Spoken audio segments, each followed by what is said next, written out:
Allah ada. Allah ada. Dia pun nak tahu macam mana ada. Baik. Sebelum ceritanya macam inilah. Kita nak sembang dah. Jadi kita ambil dalam kitab ni, kita baca dalam kitab ni. Dalam, kalau kita nak belajar sifat 20, pertama sekali kita faham, wajib kita kena tahu hukum akal. Hukum akal ni, pertama ni dia terbahagi pada dua. Satu dinamakan akal nazari. Yang kedua dinamakan akal daruri. Kena faham. Nak belajar sifat 20 ni, dia kena faham hukum akal dulu. Dengar dulu baik. Pertama, wajib kita kena belajar iaitu akal terbagi dua. Satu dinamakan akal iaitu akal daruri. Yang kedua ada akal nazari. Yang kedua dinamakan akal daruri. Apa itu akal nazari? Faham baik-baik dulu. Faham? Apa itu akal nazari? Nazari itu iaitu akal yang berkendak kepada fikir tentang keterangan dan keterangan. Akal ni berkendak untuk kita fikir dan keterangan. Yang kedua, apa itu akal daruri?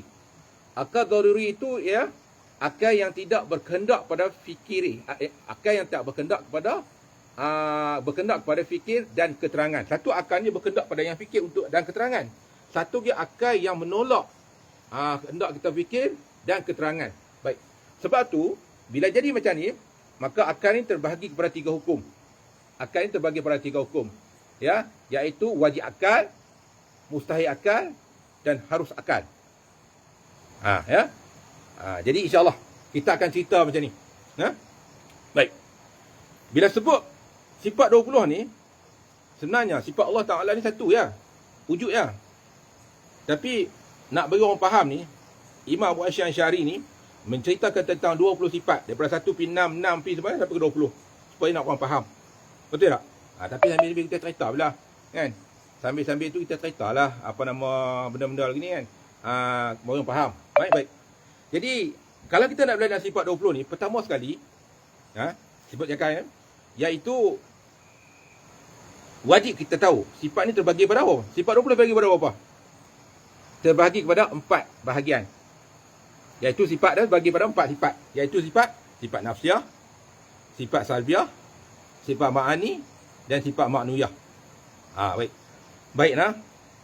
Kita dah sebut macam ni lah saya kata nak bagi orang faham lah.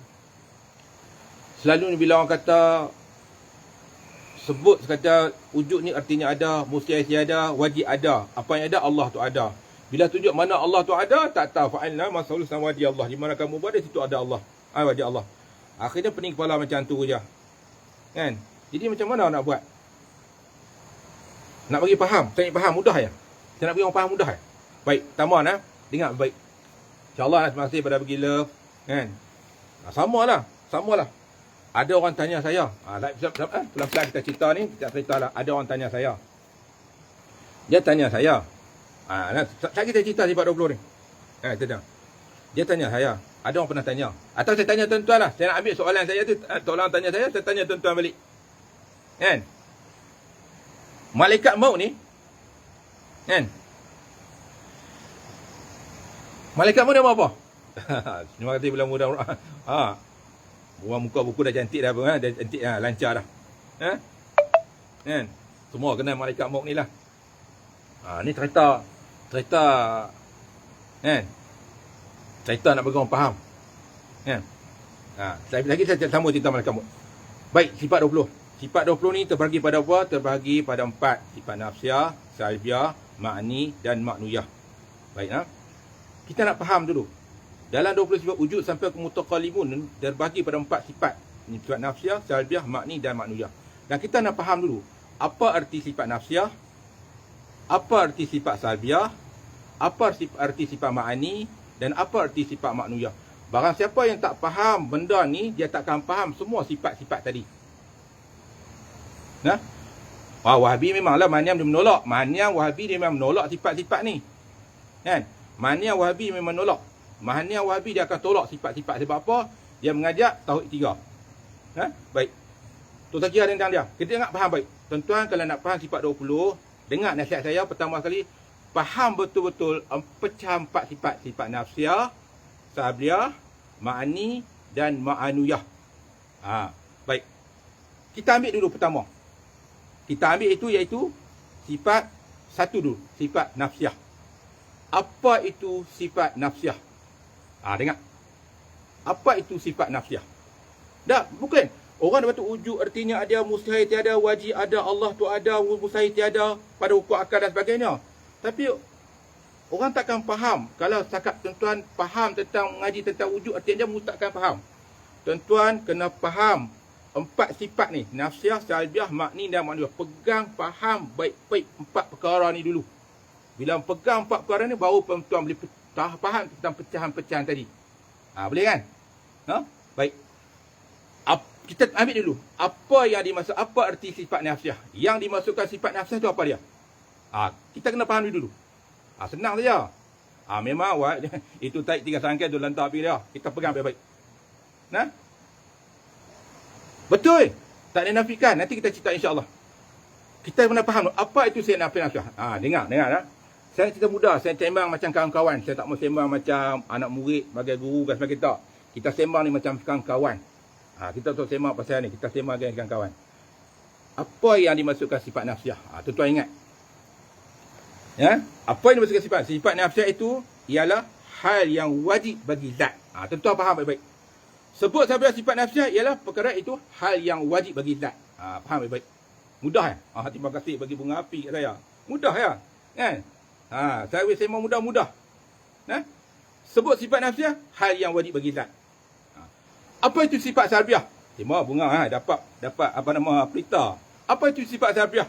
Sifat salbiah itu ialah barang menafikan hal yang tak layak bagi zat. Faham dulu. Baru kita baca pecah-pecahan dia. Wujud sifat, baru kita boleh baca pecahan dia. Faham tentang 4 sifat, lepas faham tentang 4 sifat, baru kita pecah-pecahan dia. Kalau tidak, kita takkan faham. Percayalah cakap saya. Banyak orang belajar tak faham akhir-akhirnya, kan? Dia akan kata mengarut. Nafi dan isbat letak tepi dulu. Nafi, isbat semua letak tepi dulu. Jangan fikir lagi. Nafi ke isbat ke apa semua letak tepi dulu. Jangan campur lagi. Bagi faham yang ni dulu. Tahu?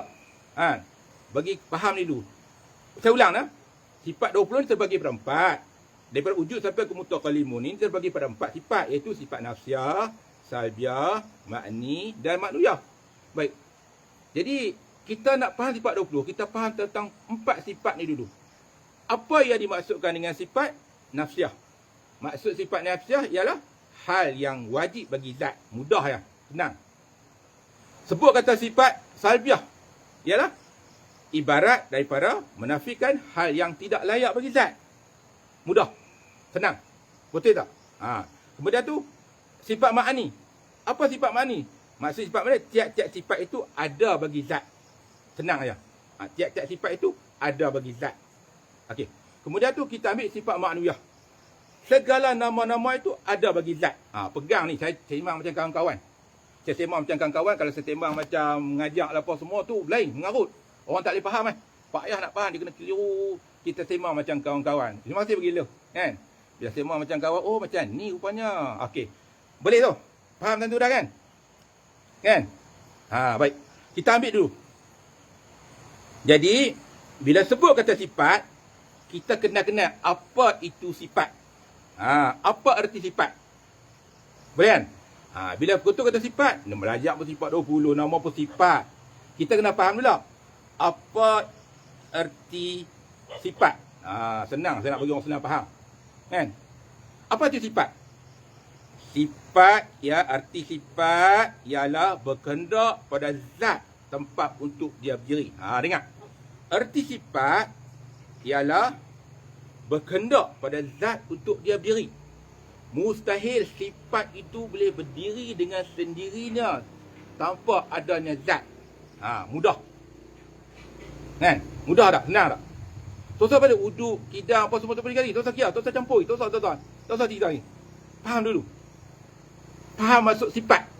Maksud sifat, arti sifat ialah sifat berkehendak pada zat untuk dia berdiri. Mustahil sifat tu boleh berdiri dengan sendiri dengan adanya zat. Sebab kita belajar sifat 20, belajar sifat. Mudah kan? Senang. Mudah ya?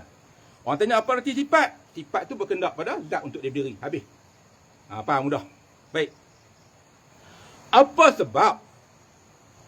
sebab sifat tu berkendak pada zat untuk dia berdiri? Dengar. Apa sebab sifat tu berkendak pada zat untuk dia berdiri? Sebab sifat tidak boleh berdiri dengan sendirinya, melainkan diadakan dengan zat. Sebab mudah ya. Sebab sifat tidak boleh berdiri dengan diri sendiri, melainkan diadakan dengan zat. Tuan-tuan, yang saya sebut ni tentang sifat. Saya tak cerita tentang wujud, kidam, baqa, mukhalafatu, sapun ta'ala sampai ke benda tak sifat lagi. Mudah kan? Saya sebut tentang sifat pun. Maksud sebut tentang benda sifat, maksudnya benda baharu. Dia kena menumpang pada zat. Mudah tenang sangat-sangat. Ya Allah Tuanku, nak belajar sifat 20 pening-pening kepala. Sajak sifat paling mudah-mudah, senang faham. Itu maksud sifat. Senang kan? Baik. Apa makna sifat? Itu arti sifat. Arti sifat berkendak pada zat dia berdiri. Mustahil sifat boleh berdiri dia sendiri, melainkan dia ada dengan zat. Itu arti sifat. Sekarang saya tanya pula, apa makna zat? Ni kita tak boleh sifat 20 lagi. Kita faham sifat dulu. Kan? Apa makna sifat?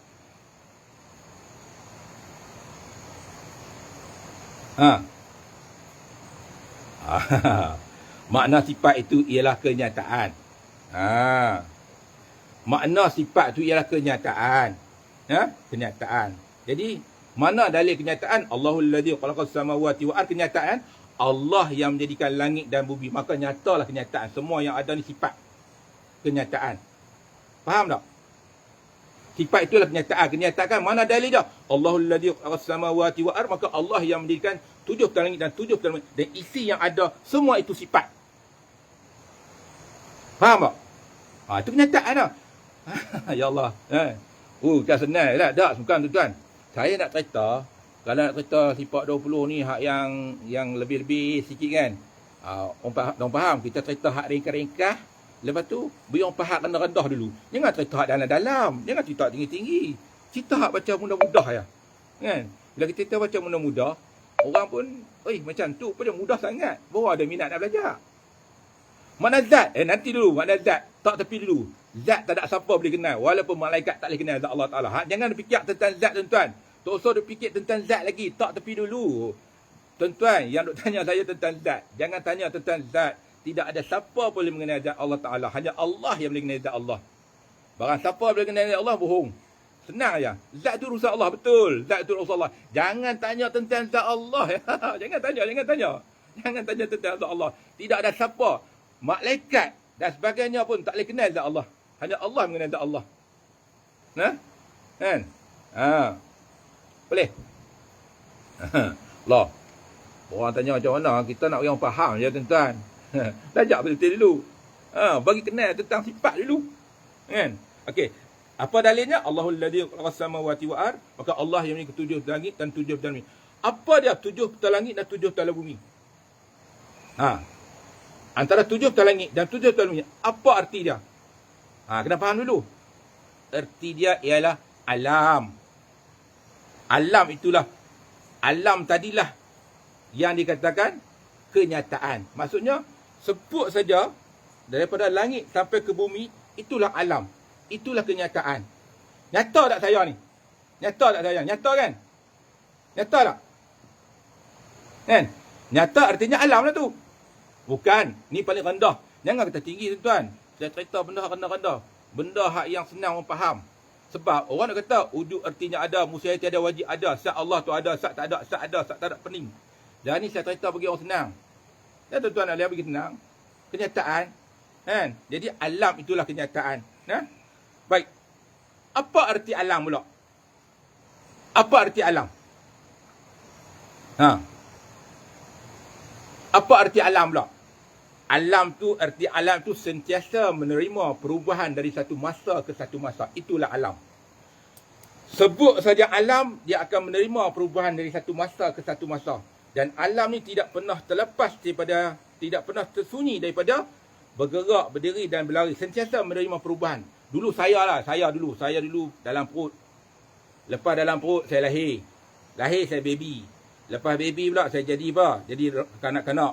Lepas kanak-kanak jadi remaja. Lepas remaja jadi dewasa. Lepas dewasa tua. Nampak tak perubahan? Maksudnya sentiasa menerima perubahan. Sebut kata alam, wajib menerima perubahan. Pokok macam tu juga. Alam, menerima perubahan. Semua sebut alam menerima perubahan. Kita nak bezakan sifat dulu. Sebelum orang belajar wujud, belajar bezakan sifat. Bila bezakan sifat, barulah kita nak bezakan dengan Allah dengan makhluk. Kalau tuan-tuan duk belajar wujud artinya ada, musahadah wajib ada, kita tak belajar tentang sifat, kenyataan, macam mana kita nak bezakan dengan Allah? Maksudnya, alam ni dia sentiasa menerima perubahan.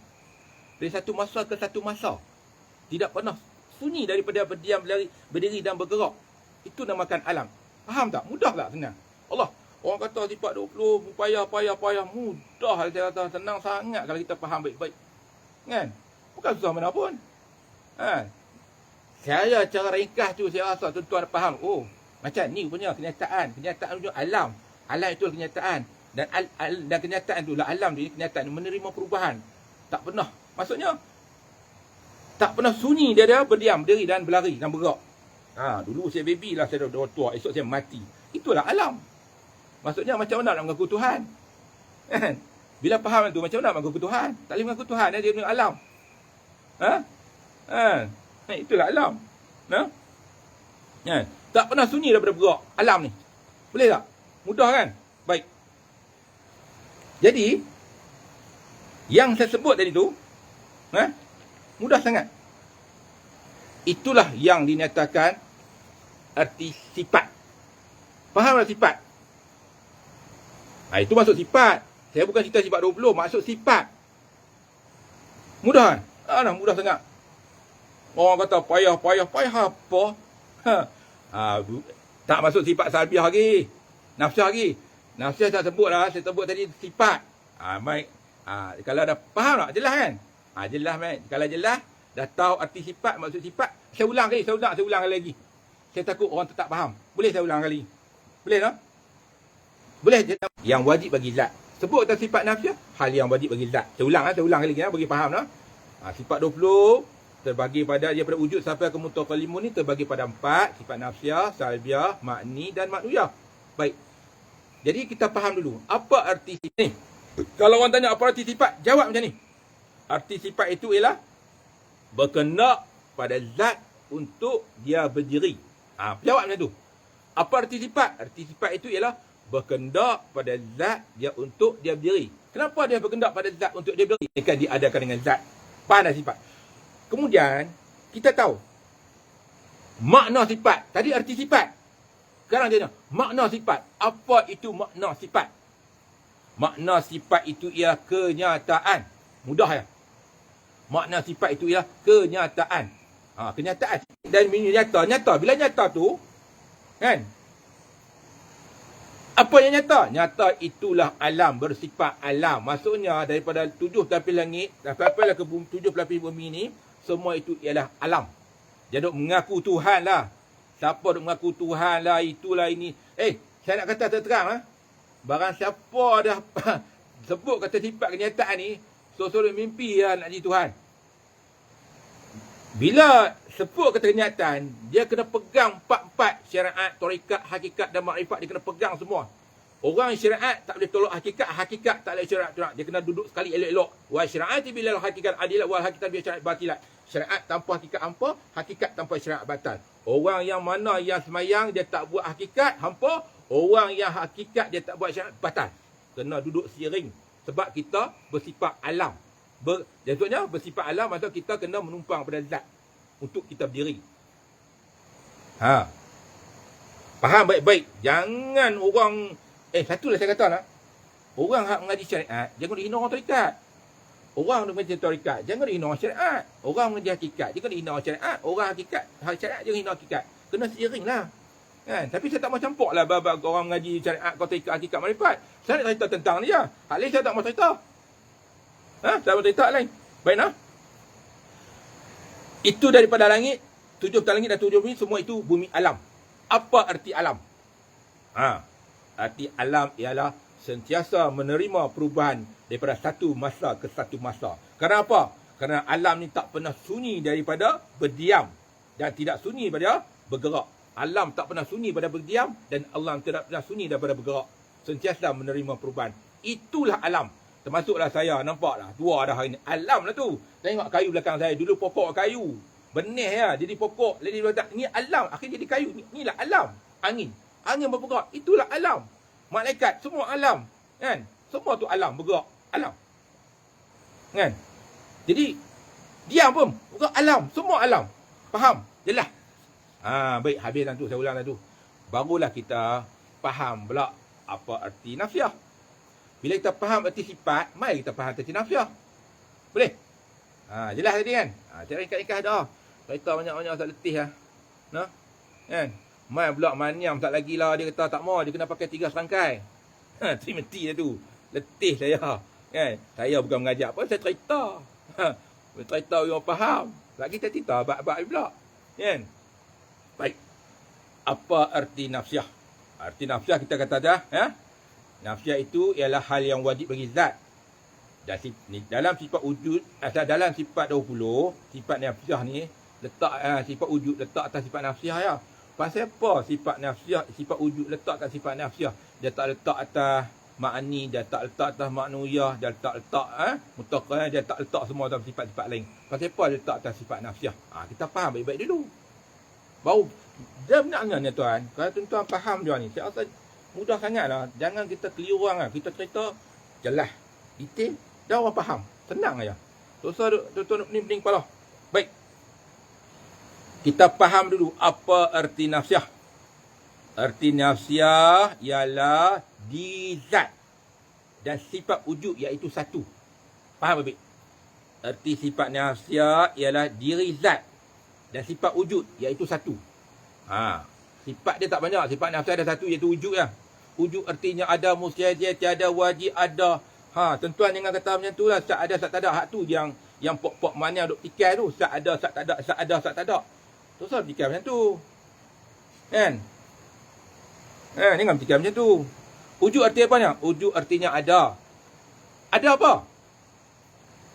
Wujud artinya ada. Ada apa? Jangan sebut ada Allah lagi. Wujud artinya, saya gila. Wujud artinya ada. Ada apa? Adanya alam. Dia kata adanya Allah. Bukan kata ada Allah lagi. Adanya alam. Alam, ada alam. Sebab apa kena ada alam? Sebab apa kena ada adanya alam? Untuk menyata adanya Allah. Bila ada alam ni, baru boleh nyata ada pencipta. Allah. Kalau alam ni, maksudnya saya ni alam, tak wujud. Macam mana saya kata ada pencipta? Mudah tak? Adanya alam. Pasal apa? Untuk menyata wujudnya Allah. Bila ada alam ni, barulah menyata wujudnya Allah. Sebab alam ni, alam macam saya yang nak mencerita adanya Allah ni. Kalau tak ada alam ni, macam mana nak cerita tentang adanya Allah? Mudah ya? Kan? Adanya alam. Mengapa dikatakan wujud alam? Wujud alam. Kenapa dia kata wujud alam? Kerana wujud alam ni untuk mencerita wujudnya Allah. Bukan cerita wujudnya zat. Zat tak boleh cerita. Siapa yang kata boleh cerita tentang zat? Tak. Tiada siapa mengenal zat Allah. Hanya Allah yang mengenal zat dia. Ada kita, boleh cerita ada Allah. Tak ada, kita cerita macam mana? Bila ada makhluk macam saya ni, baru menciptakan mengaku adanya Allah. Wujud artinya adanya alam untuk menceritakan adanya Allah. Mudah tak? Kan? Terima kasih bagi bunga apa semua kan. Terima kasih banyak-banyak kan. Apa sebab? Apa sebab sifat nafsiah tu dipersifat dengan sifat wujud? Pasal apa sifat nafsiah ni dipersifat dengan sifat wujud? Pasal apa sifat nafsiah ni dipersifatkan dengan sifat wujud? Dia tak dipersifatkan sifat nafsiah ni dengan qidam, baqa, mukhallafatu, qiyamuh dan sebagainya. Tapi dia wujud dengan sifat wujud lah. Sebab apa? Kerana jawab macam ni, tuan-tuan jawab macam ni. Orang tanya tuan-tuan jawab macam ni. Jawab macam ni. Kerana kan, zat Allah Ta'ala tidak dapat dikenal, melainkan difikirkan dengan akal. Difikir dengan akal baharunya sekalian alam. Kerana zat Allah Ta'ala tidak dapat dikenal, melainkan difikir dengan akal baharunya sekalian alam. Faham tak? Arti katanya zat Allah Ta'ala ni tak boleh kenal. Baharunya sekarang. Kita ada kata wujud artinya ada musyadah. Nak cerita Allah ni, sifat kita ni sifat baharu. Dan Allah tu sifat maha kaya. Kita faham hak ni dulu. Faham hak bawah-bawah ni dulu. Barulah kita naik tinggi-tinggi. Kalau hak bawah-bawah kita tak faham. Kita naik atas-atas. Kita letih tuan-tuan. Tu yang jadi hak pelik-pelik tu. Yang kata hak tak semayang dan sebagainya tu. Faham bawah tu kita sifat makhluk. Faham tu? Senang aja tuan-tuan. Ni nak tanya lah ni. Nak cerita sikit lah. Boleh kita sambung sedikit lah kan. Kan? Waktu mana tau? Kan? Israel ni satu malaikat ya, betul tak? Yang cabut nyawa. Allah perintah dia, Israel satu malaikat cabut nyawa. Tak apa, Maniam tak apa. Maniam tunggu Maniam. Saya nak tangkap Maniam. Saya dapat Maniam tu goreng, saya kakau sebancuh dia lagi. Sebab dapat Maniam tu siap dia. Memang betul kakau saya baca Maniam lagi. Saya tengok mana ada Maniam. Saya pakai cermin mata nampak jelas oh. Saya tuan-tuan, bila saya baca kitab, saya kena baca cermin mata, tidak saya tak nampak. Kan? Baca kitab saya buka cermin mata, tak baca kitab saya tak nampak. Kan? Nanti dia tak apalah dia buat Allah baru masuk Islam, tak apa kita cerita je pelan-pelan. Saya cermin mata saya baca, saya nampak. Baik muka buku, baik TikTok semua saya nampak. Saya kena ingat baik. Saya cerita lah saya cerita. Ni cerita waktu mana? Saya tanyalah kan. Saya tak peduli. Saya pancuk kakak yang mana saya tak peduli. Melantak piah. Dulu saya pendiam, saya tak campur kan. Sekarang ni saya tengok mana saya pancuk kakak, saya tak kira siapa saya masuk ni. Kan? Dulu saja saya tak mau campur. Kan? Sebab saya bukan mengajar, saya bercerita dengan kawan-kawan. Kan? Bila bercerita dengan kawan ni kurang apa yang saya sampai, maka saya gila. Bila siapa yang cerita ni, kurang orang faham. Oh macam ni. Nak tuan-tuan. Saya cerita sifat 20 ni saya rasanya. 5-6 bulan duk tani lagi ya. Tak habis lagi kalau saya ulang. Dah tu. Tak habis tuan-tuan. Saya takkan kupas besar-besar. Saya kupas pada kecil ke besar. Saya begitu. Saya bukan untuk guru tuan-tuan. Tapi saya mengaji. Saya mengaji. Saya kupas pada bawah sampai ke atas. Saya takkan kupas atas turun bawah.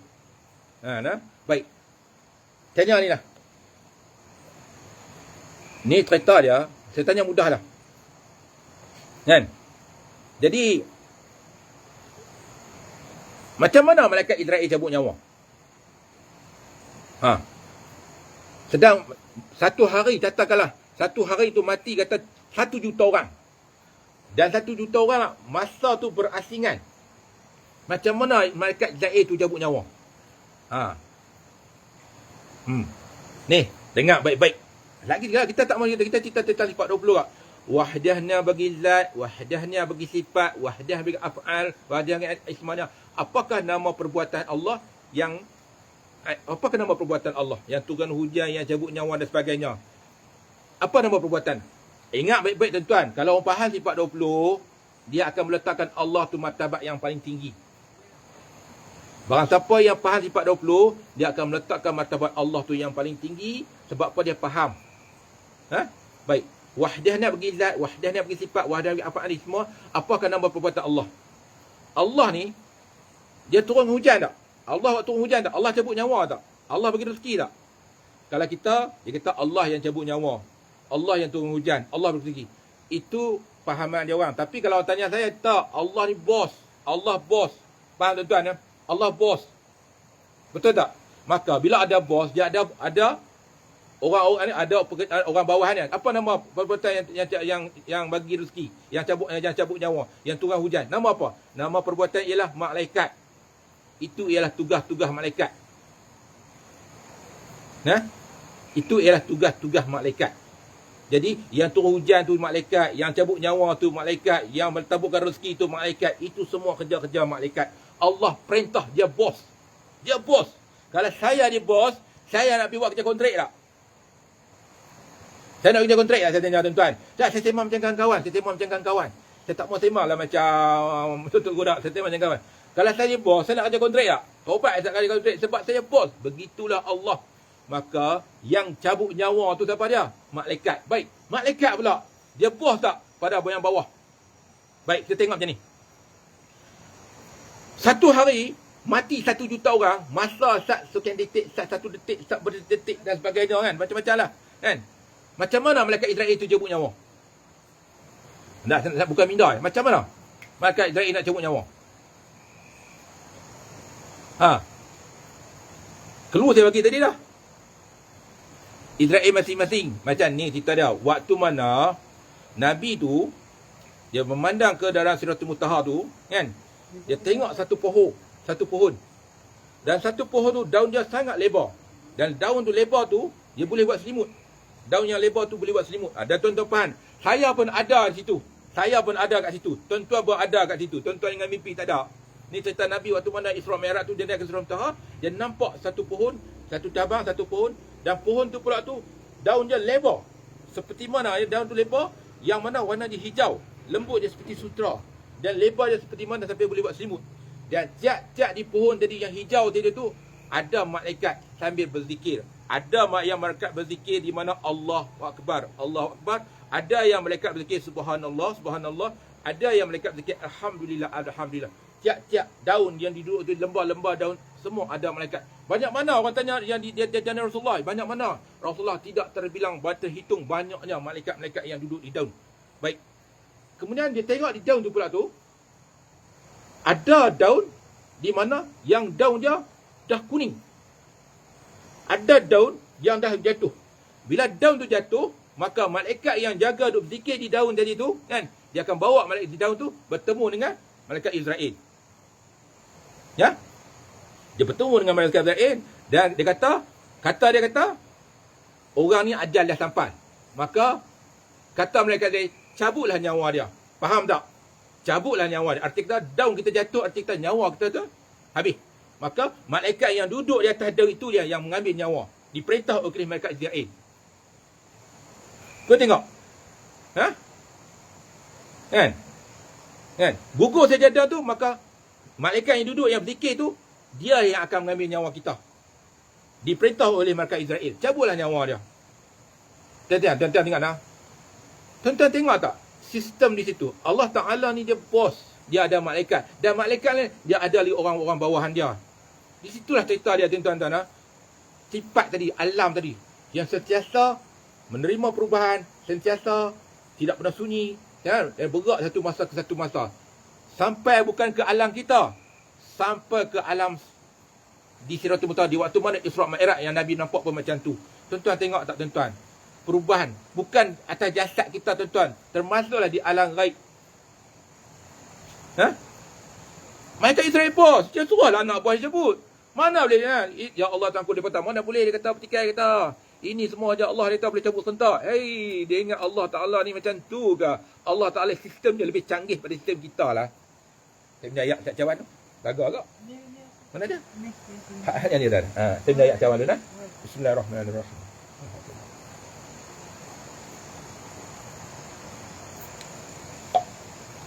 Kan? Kita sambung. Malaikat dia itu bos. Ya? Dia bos. Jadi dia bos, dia suruh lah. Kalau kita sembang macam kawan, no? Rehat dulu. Baik, no? Macam mana kita sambung tadi? Kita sambung ya. Apa sebab? Baik. Di sini.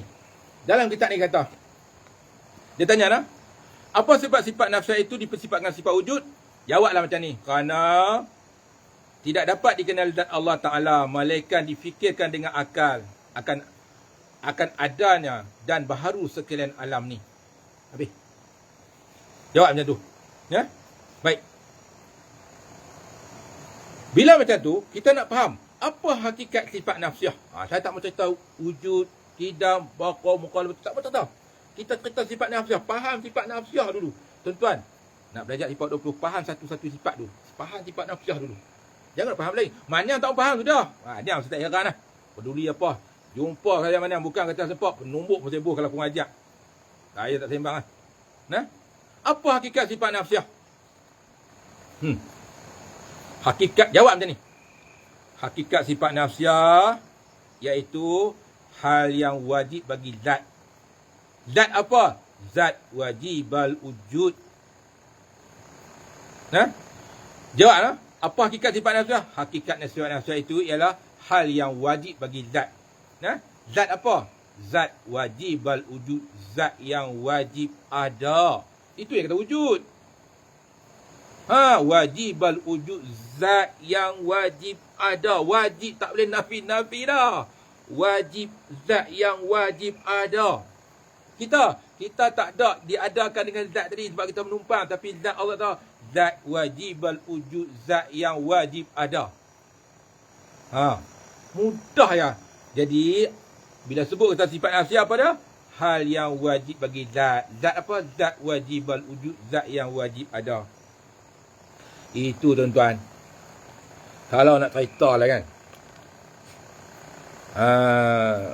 Tentang sifat-sifat macam ni kan. Tosa duk fikir hak benda yang payah. Kata guru saya, dia masih gila kan. Jangan duk fikir benda yang payah. Fikir benda yang senang. Contoh, bagi contoh. Saya tanya tuan-tuan dah. Allah Ta'ala tu gaib tak gaib? Allah Ta'ala gaib tak gaib? Gaib. Apa dia? Gaib. Allah Ta'ala gaib tak? Gaib. Gaib tak gaib? Tak nak bagi faham mudah, nak faham sebenarnya. Allah Ta'ala tu gaib tak gaib? Gaib, orang Kedah kata apa? Gaib. Orang kata gaib. Gaib. Tak. Allah tu gaib tak? Semua kata gaib. Ada kata tak. Allah tak. Jawab macam ni. Dah dengar tuan-tuan. Nak bagi faham tuan-tuan. Allah Ta'ala. Dengar. Bila sebut kata gaib, benda yang boleh dipikir dengan akal dan terlintas dengan hati. Saya nak faham baik-baik nah. Nak sebut kata Allah Ta'ala ni. Benda yang gaib boleh dipikir dengan akal dan terlintas dengan hati. Baik. Maksudnya Allah boleh fikir dengan akal tak? Boleh terlintas dengan hati tak? Mudah. Saya nak bagi orang faham. Mudah. Allah Ta'ala boleh difikir dengan akal tak? Dan terlintas di hati tak? Tak boleh. Allah Ta'ala tak boleh fikir dengan akal. Sebab Allah Ta'ala ni, dia bukan gaib. Allah Ta'ala itu ruyub dari segala yang ruyub. Ruyub dengan gaib beza tu kan? Ruyub dengan gaib ni lain. Ruyub dengan gaib tak sama. Ruyub ni gaib lain. Ruyub tak boleh fikir dengan akal dan tak boleh terlintas dengan hati. Tapi kalau gaib ni boleh dipikir dengan akal, boleh terlintas dengan hati. Berbeza. Maksudnya Allah Ta'ala ni ruyub dari segala-gala yang ruyub. Jadi ruyub dari segala-gala yang ruyub. Tak boleh fikir dengan akal dan tak boleh terlintas di hati. Sebab apa? Zat Allah Ta'ala tak boleh dikenal. Kan? Sebab zat Allah Ta'ala tak boleh dikenal. Kalau boleh dikenal, maka Allah tu gaib. Kalau tak boleh dikenal, maka zat Allah Ta'ala ruyub dari segala-gala yang ruyub. Tak boleh fikir dengan akal dan tak boleh fikir dengan hati. Senang aja. Betul, mudah ya Allah Ta'ala. Kalau orang tanya saya lah Allah, mudah sangat ni awak satu. Tapi kita jangan bagi orang pening kepala. Kan? Tak lagi main Pak Maniam ni dah. Pak Maniam dia kata nak lagu tu, nak lagu ni, nak lagu tu, nak lagu ni. Lagu ni lagi ke dia. Dia cakap banyak. Kan? Mudah ya. Kita nak kata macam mana? Tak tahu no. Kan? Nak kata guna tak tahu. Nak bagi orang faham. Kan? Mudah, dia masih ke topi. Saya tak ada. Tidak ada pergi leh lah apa sebagainya. Tak ucap di masih leh. No? Okey, habis dah tu. Kan? Ayuh, letih lah. Ini saya letih tuan. Saya buat sikit-sikit pun tak apa dah. Kalau saya buat sehari sikit lama-lama habis. Dosa duk pening kepala nah. Wahai yang beriman, kita ya ayyuhallazi, wahai yang beriman, talibul ilmu tutu ilmu fardu wajib ala atas tiap-tiap mukallaf wal muslimin sama ada lelaki atau perempuan. Ilmu dah 3. Usuluddin, tasawuf dan fiqh. Dosa baca banyak-banyak. Perkataan ni dulu. Orang jujur saya kata, guru saya kata, kalau pandai dia kata, dia hina ilmu orang lain. Tandingan sama syaitan dia. Sebab syaitan ni ego dengan ilmu dia. Sebab tu tuan-tuan, saya tak mentikaikan ilmu orang tau. Riak ilmu. Kan? Kalau kata kita nak riak dengan ilmu ni, berat Detil tuan. Lah, macam ni lah saya kata mudah je tuan. Kan? Kalau orang tanyalah. Kita ni kalau orang kata atas sifat tidur kita ni naknya, kan? Tidur kita naknya ada yang bergerak. Baca ngaji betul-betul. Ada orang saya sakat doa tu macam-macam doa dah orang baca dah. Doa itulah inilah. Tuan nak tidur, Dengar tuan-tuan, saya ajak satu petua. Baik. Roh kita tak boleh keluar. Roh tetap roh. Ha? Tapi dalam roh kita ni, dalam badan kita ni, dia ada jiwa. Tuan-tuan cuba buat satu tanya. Cakap dengan jiwa tu. Macam mana cakap dengan jiwa tu? Cuba cerita dia. Macam mana nak cakap dengan jiwa? Cakap seorang, bukan cakap seorang. Cakap jiwa bukan seorang-seorang. Ni, jiwa ni. Jiwa macam mana jiwa. Roh, jiwa. Kita dah faham betul-betul. Tak sama. Roh tetap roh, jiwa tetap jiwa. Kan?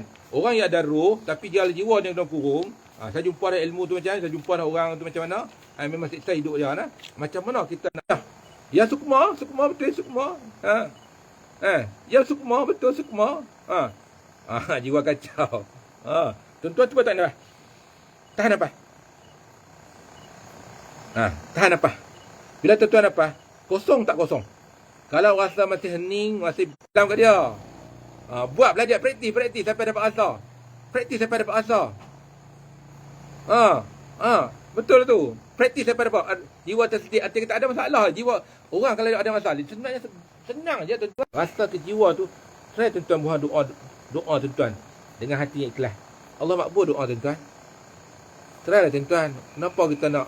Saya heran kadang-kadang tu. Orang ni dia lebih suka dengan bergantung orang ramai, sedangkan dalam diri dia adalah jiwa yang murni, jiwa yang bersih, jiwa yang suci. Tapi apa tak? Yang apa satu lebar dah. Satu sebelum keluar saya minta, sebelum saya berhenti saya minta dah. Saya dah kutip dah apa nama. Allah, esok kita sambung lagi. Assalamualaikum warahmatullahi wabarakatuh. Baik dah tuan-tuan dah. Okey, jumpa lagi. Cantik sangat tuan-tuan. Esok kita sambung. Sifat 20 lagi.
Mana awet? Buku ni mana?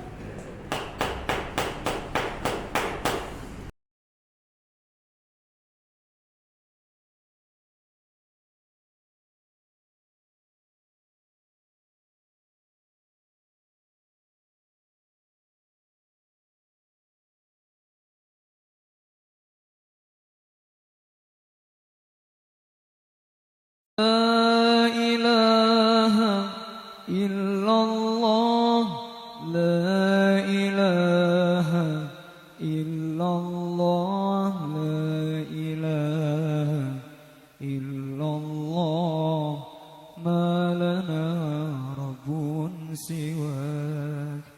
La ilaha illallah, la ilaha illallah, la ilaha illallah, ma lana rabbun siwak. Rabbuna